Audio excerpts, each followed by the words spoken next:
মাঝে মাঝে আকাশের দিকে তাকিয়ে মনে হয় সবকিছু কেমন যেন বৃথা। কি করছি, কেন করছি, কার জন্য করছি, কিছুই যেন আর স্পষ্ট না। চারপাশের কোলাহলে নিজেকে বড় একা মনে হয়।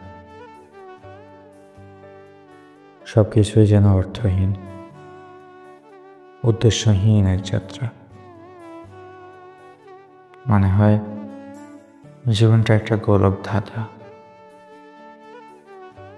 যেখানে প্রতিটা পদক্ষেপই প্রশ্ন হয়ে দাঁড়ায়, আর উত্তরগুলো যেন আকাশের মতোই দূর, নীরব, অস্পষ্ট।